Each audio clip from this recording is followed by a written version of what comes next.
अस्सलाम वालेकुम। थोड़ा पढ़ लो में खुशामदीद। ENG 502 का लेसन नंबर 33 स्टार्ट करने जा रहे हैं हम। Discourse analysis part 3। Topic number 188 conversation as discourse type.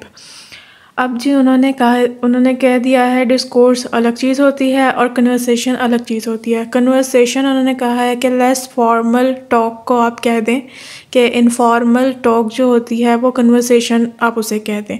तो जी talk may be defined as conversation when, बातचीत को, ये टॉक को या इस कन्वर्सेशन को कब हम कन्वर्सेशन कहेंगे, जब it is not primarily necessitated by a practical task. जब आप कन्वर्सेशन कर रहे हों और उस कन्वर्सेशन के पीछे कोई आपकी ऐसी इंटेंशन ना हो कि आपने किसी को इन्फ्लुएंस करना है, किसी को परसू करना है, किसी को मतलब कि अपनी डोमिनेंसी उसके ऊपर जाहिर करनी है, कोई इस तरह का कोई आपका पर्पस ना हो, कोई आपकी रेट्रिकल स्ट्रेटजी ना हो, कोई कुछ ना हो, तब आपकी बातचीत होती है। ठीक है, कि प्रैक्टिकल टास्क आपकी कन्वर्सेशन के पीछे कोई ना हो। इसके अलावा any unequal power of participants is partially suspended. आपकी तब बातचीत कहलाएगी जब आप सेंडर और रिसीवर दोनों अनइक्वल होंगे पावर में। नहीं, गलत। जब वो उनके दरमियान ऐसा कोई पावर रिलेशनशिप नहीं होगा, मतलब आप वो किसी ऐसी सेटिंग में नहीं बैठे होंगे, कोई बॉस और उसके वर्कर में कोई ऐसे बातचीत नहीं हो सकती उनके दरमियान। बस फॉर्मल एक हो सकता है, डिस्कोर्स हो सकता है, पर बातचीत के लिए उनका कहना है कि इनफॉर्मल होना ज़्यादा ज़रूरी है। तो उसके लिए अनइक्वल पावर ऑफ पार्टिसिपेंट्स जो होते हैं वो पार्शियली सस्पेंडेड होते हैं, वो कन्वर्सेशन में पावर रिलेशनशिप नहीं होते, तभी तो एक इनफॉर्मल बात हो पाती है। तो आपकी बात तब होगी जब ये आपके पावर जो रिलेशन हैं ये नहीं होंगे, कन्वर्सेशन में नहीं होंगे, इनका लिहाज नहीं रखा जाएगा। ठीक है। The number of participants is small, आपके जो बात करने के पार्टिसिपेंट्स हैं वो कम हो, तब आपके कन्वर्सेशन होगी, जो जिसे हम कह रहे हैं टॉक होगी। टर्न्स आर क्वाइट शॉर्ट, के टॉपिक जो एक शुरू हुआ है उसमें जो टर्न्स आते हैं वो कम होंगे, बहुत कम टॉपिक चेंज किए जाएंगे, एक ही बात को ज़्यादातर कन्वर्सेशन में लिया जाएगा। Talk is primarily for the participants and not for an outside audience. उनका कहना है पार्टिसिपेंट के दरमियान प्राइमरीली होती है टॉक, ऑडियंस के लिए नहीं होती। ऑडियंस में तो वन वे आप कन्वर्सेशन कह देंगे ना कि आप बस बोल रहे हैं, वो अगले सुन रहे हैं। टॉक तभी होगी जब दो लोगों के दरमियान होगी। ठीक है, दो पार्टिसिपेंट्स के दरमियान होगी। अब जी इम्प्रिसाइज डेफिनेशन का कहना है बज़ाहिर बहुत मुश्किल है इनफॉर्मल और फॉर्मल डिस्कोर्स के दरमियान फ़र्क करना। बहरहाल उन्होंने दरमियान की एक इंटरमीडिएट पॉसिबिलिटी निकाल ली है। There are certain intermediate possibilities in between formal spoken discourse and informal conversation, that is a seminar. Seminar एक ऐसी जगह होती है, एक ऐसी चीज़ होती है जिसमें आपका फॉर्मल स्पोकन डिस्कोर्स भी होता है और आपके इनफॉर्मल कन्वर्सेशन भी होती है। ये दोनों चीज़ों का बीच का होता है ये आपने MCQs याद रखना है। बहरहाल ये देख लें, a part of the definition of conversation might be its unpredictability and lack of structure. आप कन्वर्सेशन की डेफिनेशन में ये कह सकते हैं कि जब कोई कन्वर्सेशन हो रही होती है, इनफॉर्मल कन्वर्सेशन होती है, तो वो अनप्रिडिक्टेबल होती है। कहीं पे भी कोई भी वर्ड आ जाता है, कोई भी बात शुरू हो जाती है और उसका स्ट्रक्चर भी कोई ख़ास नहीं होता, इनफॉर्मल जो होता है। Topic number 189 conversation analysis. Conversation का एनालिसिस करना कन्वर्सेशन एनालिसिस कहलाएगा।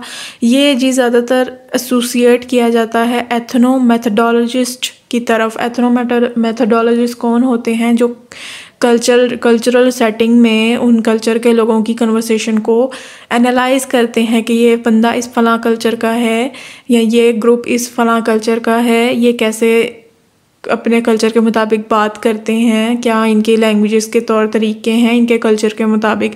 वो होते हैं एथनो मैथडोलॉजिस्ट जो कि ये एनालाइज करते हैं। A conversation is always based on turn taking. ये जी MCQs देख लें कि एक कन्वर्सेशन हमेशा टर्न टेकिंग पे बेस्ड करती है। ऐसा हो ही नहीं सकता कि एक टॉपिक को हमेशा रगड़ी जाए। टर्न टेकिंग होता ही होता है कन्वर्सेशन में।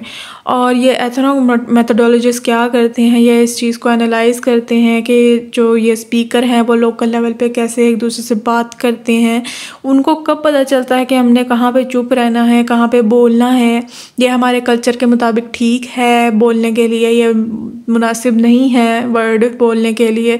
तो ये चीज़ें वो सारे एनालाइज करते हैं। अब उनका ये कहना है the further started to analyze with the bottom up approach that is study from word to sentence। वो बॉटम अप अप्रोच अपनाते हैं ज़्यादातर, मतलब नीचे से ऊपर की तरफ जाते हैं। सबसे पहले छोटी चीज़ से शुरू करते हैं और फिर स्पेसिफिक की तरफ जाते हैं।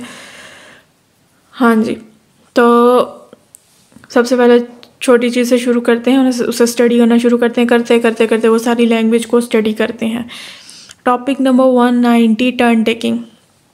टर्न टेकिंग उनका कहना है वो इस मैनर में लिया जाता है कि एक कन्वर्सेशन हो रही है तो वो एक तरतीब से हो रही है, एक ऑर्डरली मैनर के तौर पर हो रही है। In conversation analysis turn taking is a term for the manner in which orderly conversation normally take place. एक तरतीब से कन्वर्सेशन जारी है, मतलब कि आपने एक टॉपिक चुन लिया, कपड़ों का टॉपिक चुन लिया जी, कपड़ों का टॉपिक है। अब इसमें सबसे पहले बात शुरू होगी कपड़ों से, फिर एक टर्न आएगा वहाँ पे लाइमलाइट के कपड़ों की बात शुरू हो जाएगी। फिर एक टर्न आएगा कन्वर्सेशन के दरमियान, वहाँ पे निशात की बारी आ जाएगी। फिर नेक्स्ट पे ब्रीज़े की बारी आ जाएगी। ये टर्न टेकिंग है जी। तो एक प्रॉपर वो ऑर्डर में बात चल रही है, ठीक है। अब उनका कहना है कि ये पता लगना कि कहाँ पे टर्न होना चाहिए, कहाँ पे टर्न कन्वर्सेशन में आ जाना चाहिए, ये बहुत ज़रूरी होता है एक cooperative development of discourse. Knowing when it is acceptable or obligatory to take a turn in conversation is essential to the cooperative development of discourse। ये ज़रूरी होता है एक cooperative discourse के लिए, ठीक है। और इसमें ये रिकग्नाइज़ करना कि कहाँ पे टर्न हो चुकी है कन्वर्सेशन, और इस चीज़ को रिकग्नाइज़ करना कि एक टर्न का कितना टाइम होना चाहिए, कितनी देर बाद एक हमने कन्वर्सेशन में नेक्स्ट टॉपिक स्टार्ट करना है, ये बहुत ज़रूरी होता है ये चीज़ रिकग्नाइज़ करना, दोनों चीज़ें, ठीक है। Overlap of turn taking. अब जी कुछ ये जो होते हैं टर्न टेकिंग वो कुछ ओवरलैप भी कर जाते हैं, ठीक है। स्पीकर्स का उनका कहना है speakers somehow know exactly when and where to enter. उनका कहना है कि स्पीकर जब आपस में कन्वर्सेशन कर रहे थे तो बज़ाहिर उन्हें पता होता है कि कहाँ पे एक टॉपिक ख़त्म हो रहा है, कहाँ पे शुरू हो रहा है, क्योंकि जब एक टर्न लिया जाता है तो उसके कुछ सिग्नल होते हैं जो कि अगले बंदे तक पहुँच जाते हैं कि अच्छा यहाँ से टर्न लिया जा रहा है, या अगर एक टर्न ख़त्म हो रहा है, एक टॉपिक ख़त्म हो रहा है तो उसका भी पता लग जाता है कि अच्छा ये ख़त्म हो रहा है तो इसके बाद नया टॉपिक शुरू होगा।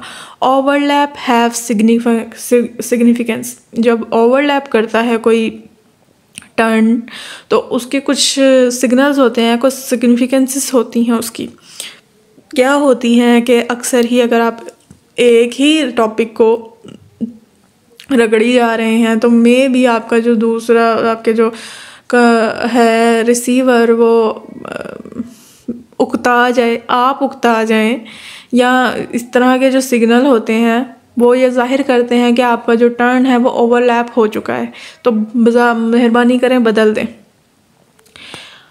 Possess between turns also have very particular meaning. जो ये कन्वर्सेशन के दरमियान पॉजेज आते हैं, कुछ थोड़ी सी खामोशी होती है, उनका कहना है ये भी बहुत अहम किरदार अदा करते हैं, इनके भी ख़ास मीनिंग होते हैं।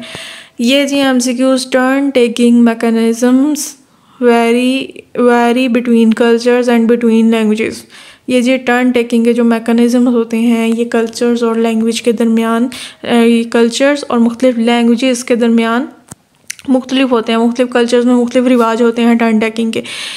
कुछ नॉन लिंग्विस्टिक फैक्टर्स होते हैं इसमें, वो क्या होते हैं, मतलब सिग्नल होते हैं ये एक तरह के टर्न टेकिंग के, कि कहाँ पे आपने नया टॉपिक शुरू करना है, कहाँ पे ख़त्म करना है। तो ये नॉन लिंग्विस्टिक फैक्टर्स क्या होते हैं, आई कांटेक्ट आ जाता है उसमें, बॉडी पोजीशन आ जाती है उसमें, मूवमेंट आ जाती है बॉडी की, गेज़ मतलब नज़र आप कैसे देख रहे हैं, गेज़ आ जाती है, इंटोनेशन आ जाता है आपका, volume, the relative status of the speaker का वॉल्यूम, जैसा वो जितने वॉल्यूम पे वो बोल रहा है वो आ जाता है, स्पीकर का रोल आ जाता है।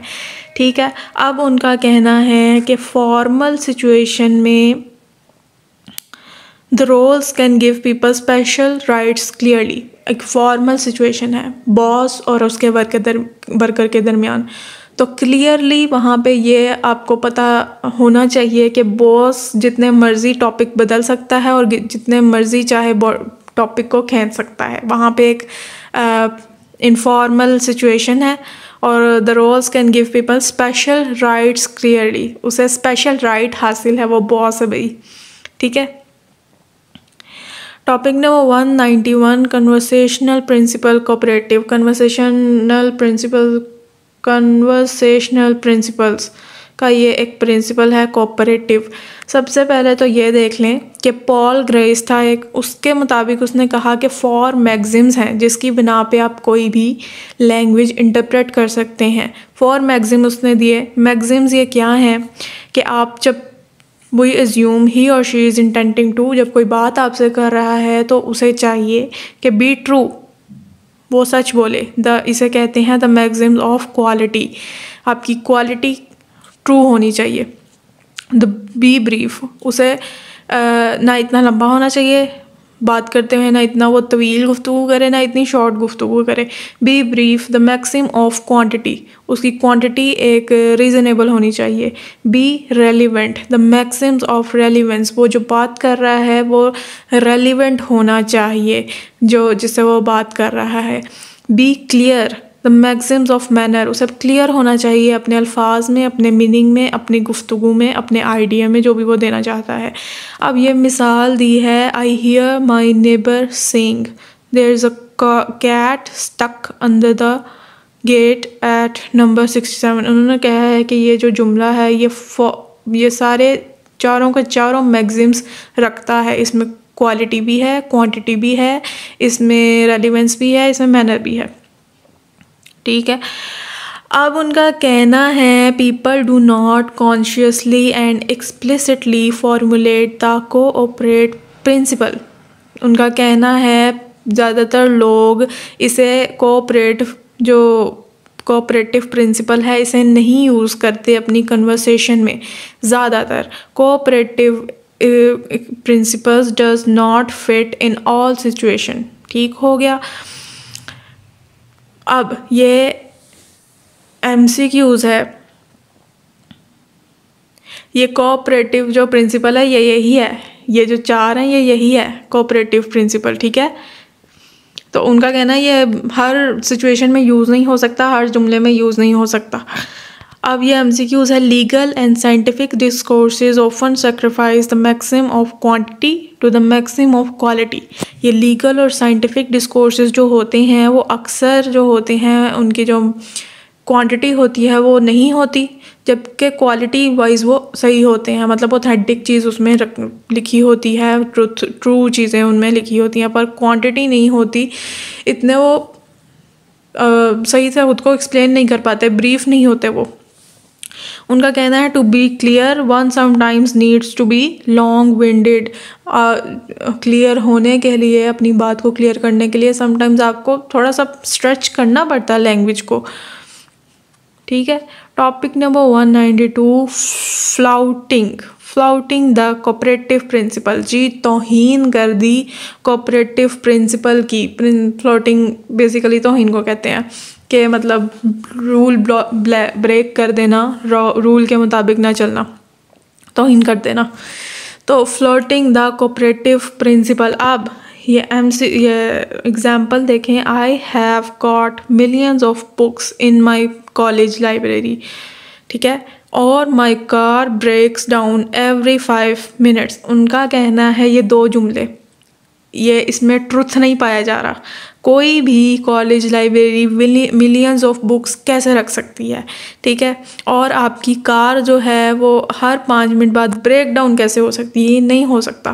तो ये ट्रुथ इसमें वैल्यू नहीं पाई जा रही, मतलब क्वालिटी नहीं पाई जा रही, क्वालिटी का मैक्सिम नहीं पाया जा रहा।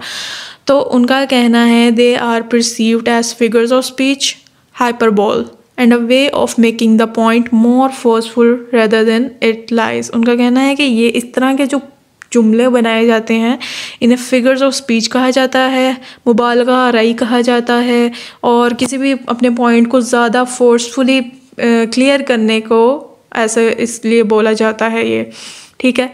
तो जी ग्रीस साहब ने इसका बहुत दुख लिया, बहुत दिल पे ले लिया, इसको उन्होंने तौहीन कहा है कोऑपरेटिव प्रिंसिपल का, और उन्होंने इसे कहा है कि डिलिबरेट वायलेशन है प्रिंसिपल की, कोऑपरेटिव प्रिंसिपल की, कि ये deliberate, these are deliberate violation और flouting as Grice calls them of the cooperative principal.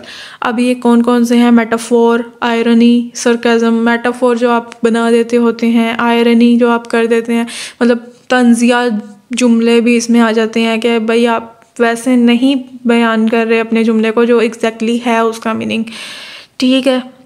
जैसे कि queens Victoria was made of iron. अब इसका बेसिकली क्या मतलब है कि वो बहुत स्ट्रॉन्ग है, बहुत बाहिम्मत है, पर आयरनी आपने लिख दिया तो अगर कोई लिटरल मीनिंग इसका ले ले तो ये ट्रुथ में नहीं आएगा फिर, ठीक है। ट्रुथ का मैक्सिम यहाँ पे ख़त्म हो जाएगा। अच्छा,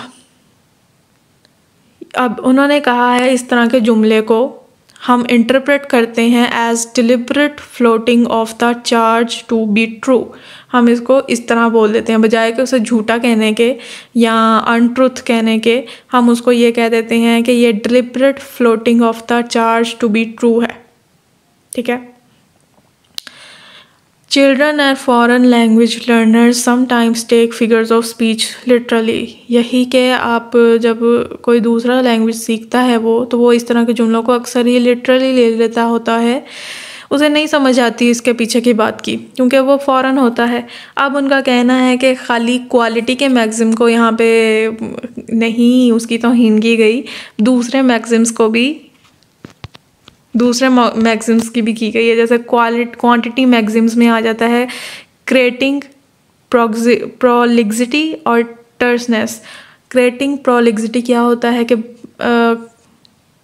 बात को तवील कर देना, लंबी बात करना, और टर्सनेस क्या होता है बिल्कुल ही मुख्तसर बात करना।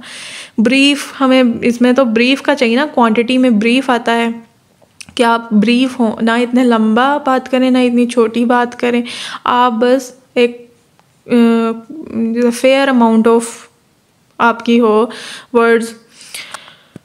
मैक्सिम ऑफ रेलिवेंस में क्या आ जाता है कि आप रेलिवेंट नहीं हैं अपने जुमलों में, आपने बहुत ही बेतुकी सी बात करती है, बोंगी छोड़ दिया।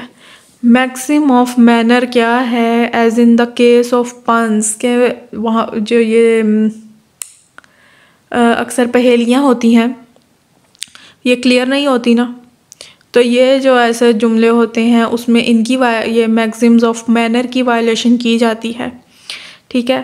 Topic number 193 conversation principle politeness. Politeness आपको पता है क्या होता है? एक पोलाइट वे में कन्वर्सेशन करना, कुछ बोलना पोलाइटनेस में। तो उसके भी अब 3 मैक्सिम्स दे दिए गए हैं, रॉबिन लैकॉफ ने दिए इसके मैक्सिम के। Don't impose, give option, make your receiver feels good. आप अपने रिसीवर के ऊपर थोपे नहीं अपनी रिक्वेस्ट, आप उसे ऑप्शन दें कि आया कि वो आपका काम करना भी चाहता है कि नहीं करना चाहता। Make your receiver feels good, अपने रिसीवर को फील कराएं गुड, ठीक है। उनका कहना है कि इन इंग्लिश रिक्वेस्ट और please are made in the form of elaborate question. जब इंग्लिश में रिक्वेस्ट की जाती हैं या इल्तिजाएँ की जाती हैं तो वो एक क्वेश्चन की सूरत में की जाती हैं। Could you possible, may I ask you to, I am sorry to bother you, you know much more about cars than I do, can you pass me the salt, ठीक है।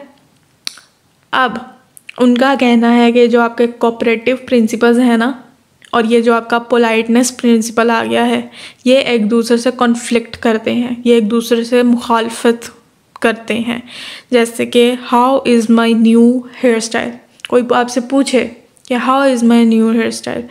अब अगर आप कोऑपरेटिव प्रिंसिपल के through चलते हैं तो आपको अगर वो हेयर स्टाइल अच्छा नहीं लग रहा होगा तो आप तो सीधा कह देंगे बहुत ही बुरा लग रहा है, बहुत अच्छा नहीं लग रहा, बिल्कुल भी अच्छा नहीं लग रहा, ठीक है।